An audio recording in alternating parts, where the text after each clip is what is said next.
Hello people! Today we're doing my own nails and I'm doing my St. Patrick's Day set. So let's get started. I had my tips glued on and part of this process is encapsulated clover. So you're going to have to see some of my building process here. I am starting off with a base coat. Now what I'm going to do is then add my clovers and that light green glitter I showed you to that before I cure it. And the reason I'm doing it like this is so they will be stuck down, and when I do the poly gel over the top, they're not going to move around on me.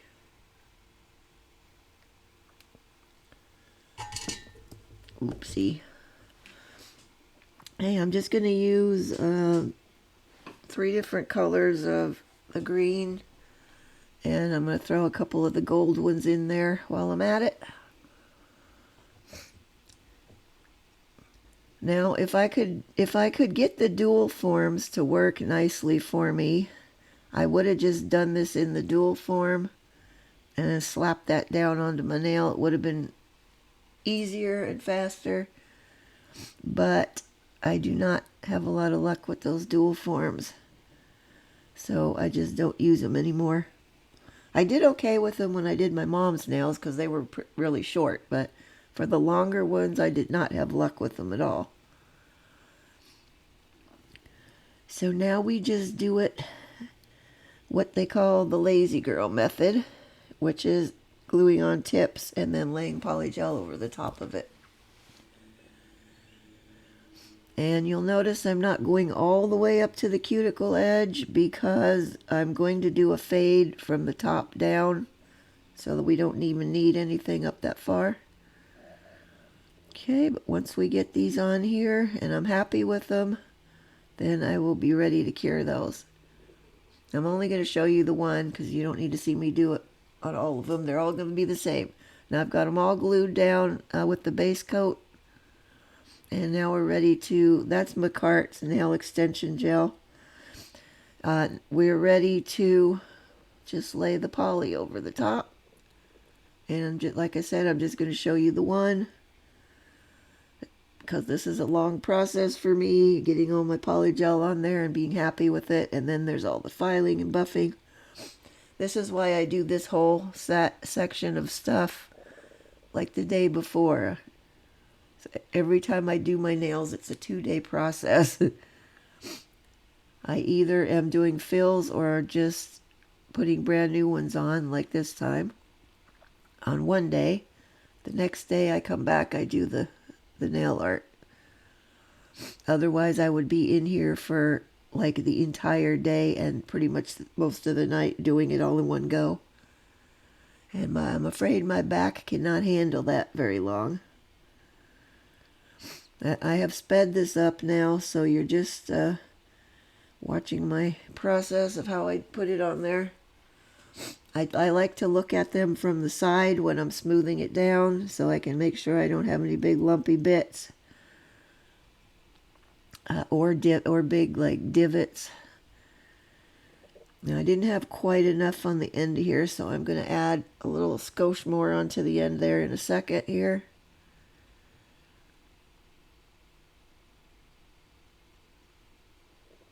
And then we will just, once I get it loose from my brush, we'll just mash it down.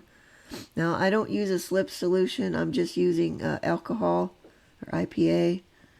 I was using 70%, which was fine, but I had, for reasons I needed for my resin, I am now getting 90% alcohol. So I'm just using that for this too. And actually it works better because it's stronger. But you got to be careful on when you're putting alcohol on the poly gel, it slightly is breaking it down. That's why you're able to move it around, and so you don't want to get crazy and put too much on there or you'll make it weak, which I found out at the beginning when I started using poly gels a few years ago now. But I love this stuff. I will not go back to acrylic. This is so much easier for me. Okay, now that has been cured, filed and buffed, and I've got all the rest of them with the polygel, and now we're ready to get on to the nail art. Starting off with black. Black will be on all the nails that do not have encapsulation. And we're just going to be having one coat of black because we're going to be chroming these, so I want to get a nice coat but not real thick.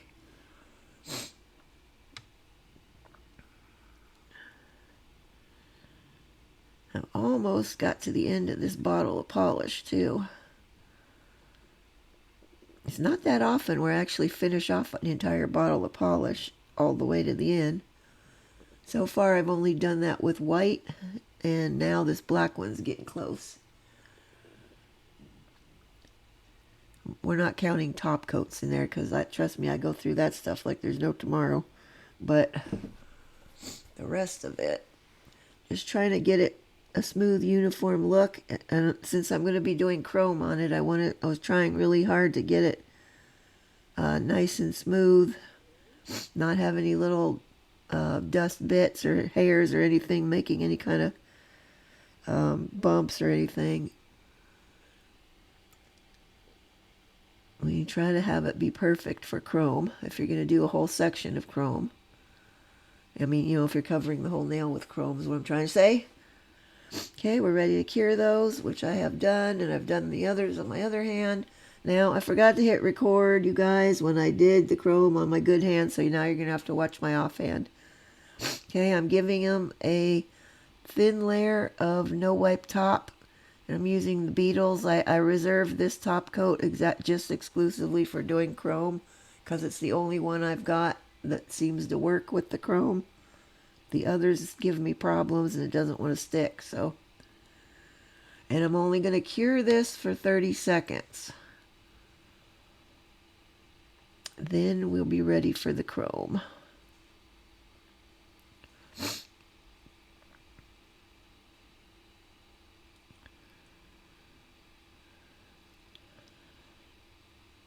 Okay, we're going to cure those.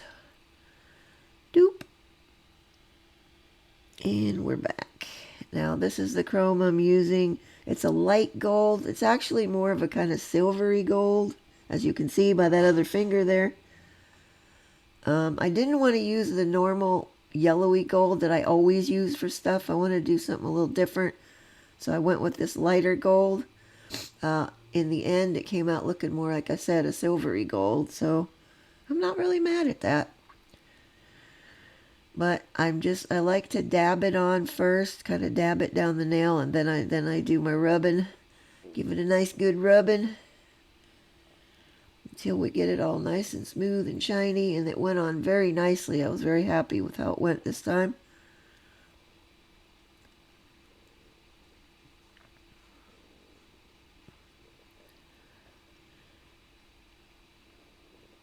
And on the ends too.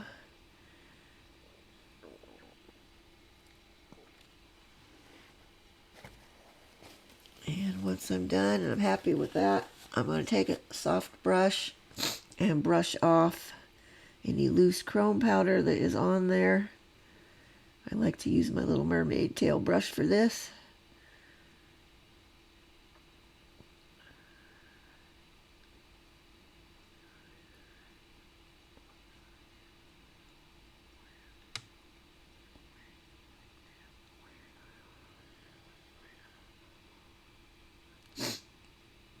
As soon as we get all those loose particles off of there, then I'm going to go over it with a layer of top coat immediately. Now I'm using that Beetles one again, mainly because it was just right there. But I'm going to protect my chrome because otherwise I'll probably manage to scratch it before I get the rest of the stuff done. And plus, we're going to be painting on top of it, and in case I screw anything up and have to wipe it off, you want to have it protected so you don't end up having to re-chrome and start over, basically.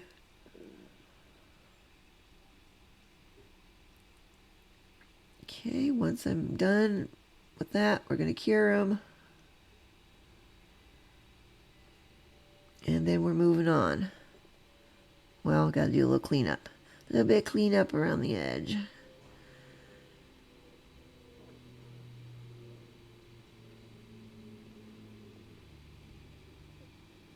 Okay, moving on. Now, I'm using 4 shades of green. This is being the lightest one. Now, in hindsight, once these got on my nails, they look very similar. So I'm thinking in hindsight what I should have done was started with green gel paint and white gel paint and like did a gradient of 4 colors like that and just made my own colors. But I took the lazy method and went with polishes I already had. Okay, but those are the greens I'm going to use. They look different on here, but once they're on my nails, they're very similar, most of them. All right, we've got a striper brush. I'm going to go with that. And I put a dot in the center of this one. I started off like this. I didn't do it on the other ones, but I thought that would help me keep keep my where my center is, so when I'm swooping my lines in, that it would keep me on track. And I'm also not starting with the lightest green. I'm starting with one of the medium ones because I want to start in the middle and work outwards on either side. That helps to keep me from getting, like if I start with the light and I just go down the line, by the time I get to the last one, my lines are usually like not where I want them, and it's kind of it gets crazy and out of control, at least for me. So whenever I'm doing any kind of stripy thing with a bunch of colors or with a bunch of different ones, I like to start with the middle and work out on either side. Okay, and on the middle finger we're gonna do kind of not a straight stripe, but kind of a little bit of a curvy stripe, but going down straight down instead of doing the 2 sides that are swooping in. I'm trying to get this at an angle where I could do this. I mean, I don't work well when I have to hold my hands like this. If I were doing these on press-ons where I didn't have to be twisting my hand around all these crazy ways, then I could have done a much neater job of all these little stripy bits. I mean, they're not horrible, but they could be better. And once I am happy with that one, I'm going to flash these in between each color so I don't get anything running together. And when I have to wipe off stuff. Okay, now I'm switched over to the lightest, and that's going to go on the one side. Oh, I already put the other medium color on. I forgot to hit record, so you guys didn't see that one. But you can see where we're going with this. Also, when I was cleaning my brush, I cleaned my striper brush off with the alcohol on a lint-free wipe. Well, while I was holding it and cleaning the brush, somehow the wipe popped out of my hand, and the darn thing landed smack dab square in the middle of that palette right there on top of all 4 colors of that polish. I was so mad. Like, of all places it could have landed on my desk, it had to land right on the palette. It was kind of one of those days, you guys, when I was doing this. Now, some of these I ended up having to wipe off and do again because I got them too close together and I didn't like the way it kind of, like, it didn't run into the other one. Well, it kind of did, but they didn't meld together because they were cured already, but it was too close and I didn't like how it was looking. Let's just leave it at that. So I took it off. I took stuff off of these a few different times,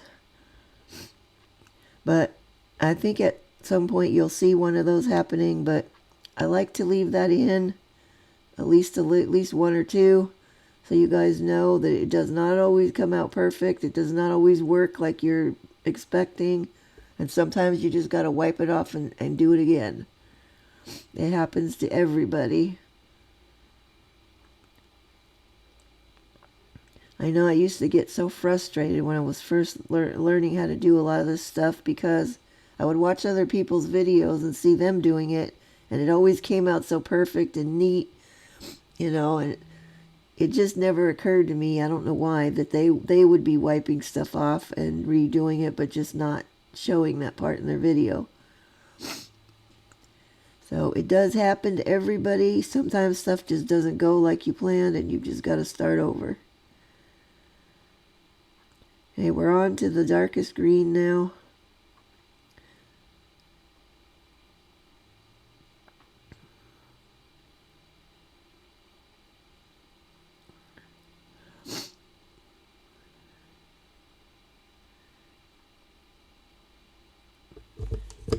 That one right there, it turns out, ended up being my favorite now once they're all done, once the crystals are on.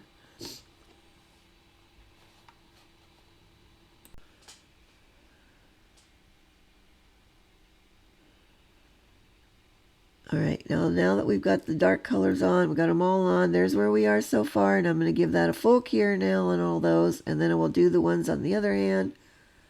Okay, moving on for the fade. I've taken a flat makeup sponge and I've just ripped a little corner of it off. Now, since I already had this color on my striper brush and I still had some of this on the palette, I was just starting off by using it off of there to get this on here for the fade. And I don't know why this particular nail gave me so much trouble, because the other three I needed to do went very quickly. And, I don't know why this one was such a pain, but it's just how it was. I think I just didn't get enough of this on there in the first place, so I had to keep going over it. It needed to have a thicker batch of this green at the cuticle edge than what I ended up with the striper brush. I think that was the problem. Anyway, I worked it out in the end, but you'll see I'm going to be going over this several times. Okay, I don't know what I'm doing at the moment here. I think I'm just trying to grab the sponge in the proper way with that.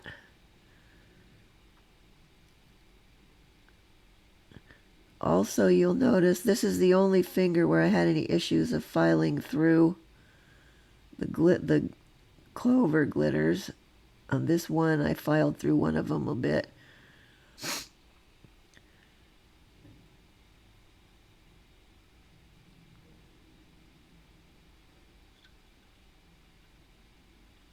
My sponge was just taking too much of it off this time, so what I'm going to do is now use the bottle brush to get this on here, and this is the way I did the rest of them. With the bottle brush, brushed some of it down about maybe a third of the way down the nail, and then I went back in with the sponge and faded out the bottom edge.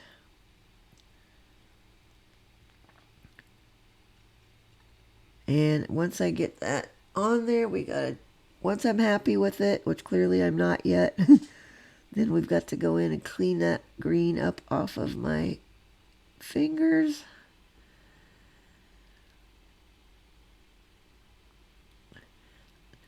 I know this looks like it's taking a long time, and I swear the other ones went super quick. I didn't have to keep going over them and over them and over them. But I'm only going to show you that one. Once we get this cleaned up, we can go ahead and cure that one.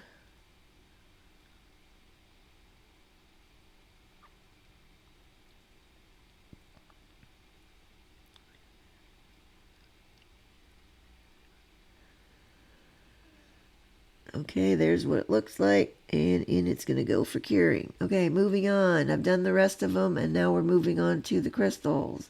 I got some light green crystals and some regular green crystals. And I'm going to start off with a decent sized blob of glue on my pinky. And then we're going to go in with that darker green one that's sitting right there.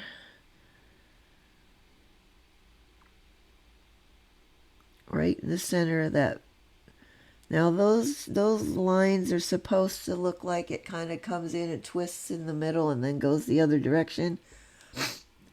Didn't quite come out that way, but it looks alright, I guess.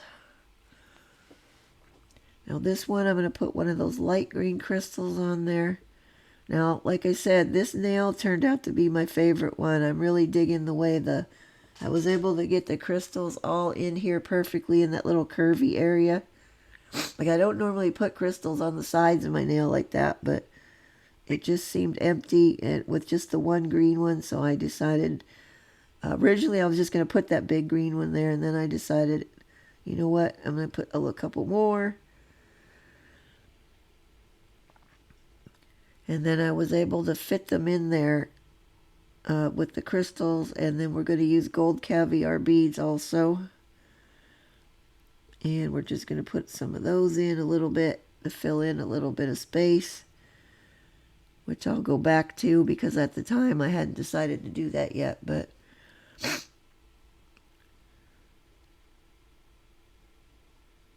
and on the index finger, same as the pinky. Okay, now we're ready for the caviar beads.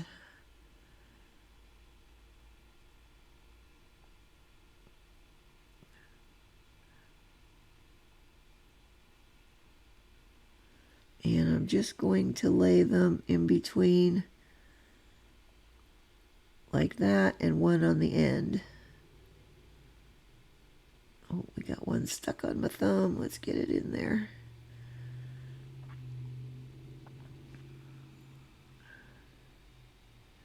I'm also liking having the new head on my picker-upper tool because I'm able to pick up caviar beads with it quite nicely now and put them where I need them to go. I guess I should have changed over from the one I had a long time ago. But I just like so much how they all fit in there perfectly in that curve. Okay, and on the ones where we've done the encapsulation, we're just going to do a simple cuff around the top.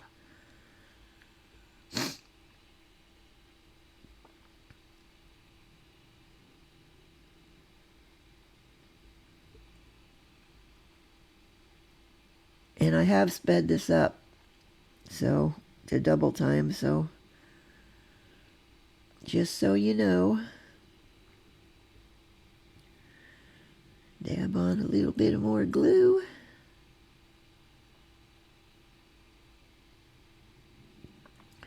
And we'll just put caviar beads in between all of these and one on each end.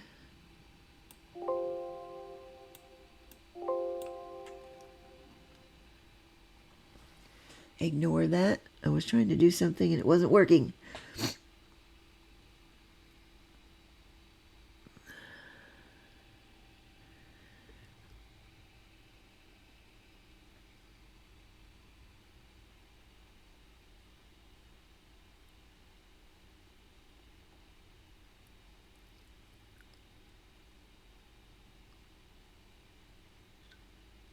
And once I am happy with those, we're going to cure that whole hand.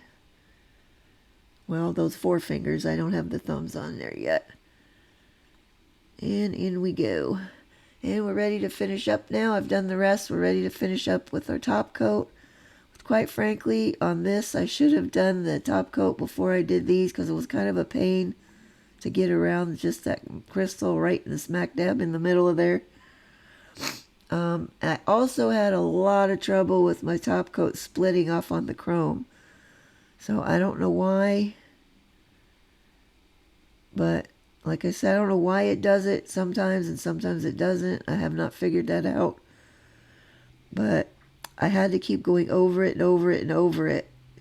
What I ended up finally having to do was as soon as I got it smooth, I quickly shoved it in the lamp and flashed it. And then once I got all four of them like that, then I gave them a full cure.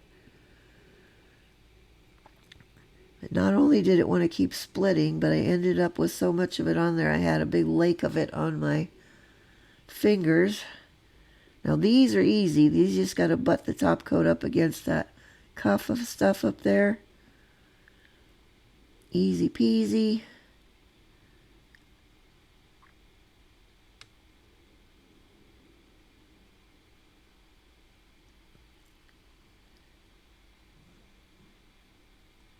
And this one was fairly easy. I didn't have any issues with this one.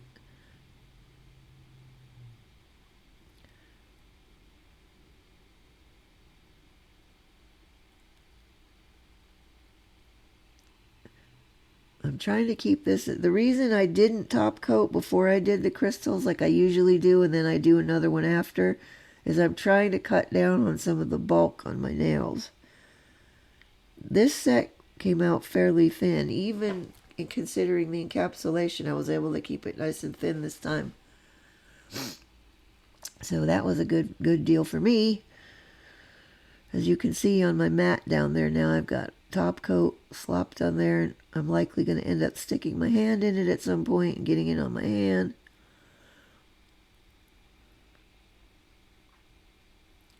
That's how I get these itchy spots, is that top coat or stuff gets slopped somewhere, I don't notice it right away, and then next thing you know, I've got my hand is in it. And doing my own nails, obviously I can't wear gloves, so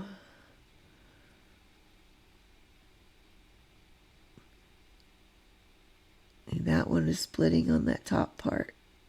Just the parts where there was just plain chrome by itself is where it was wanting to split.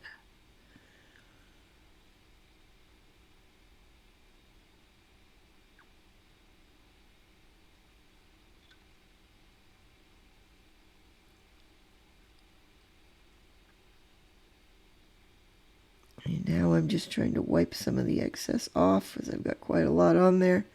Okay, now I've cured all those, and here we are with the finished set. Now I did go underneath the encapsulated nails and do a layer top underneath. Now I know I filmed that, so I don't know why it's not here, but oh well. There's the thumbs. There they are again. I hope you like them. If you do, please give me a like. I really appreciate it. And if you want to see more, hit that subscribe button. I will post a new set every Saturday. And hope you guys have a good St. Patrick's Day. I think I'm going to do one more St. Patrick's set next week, and that's going to be it. Okay? Take care. See you guys next time. Bye-bye.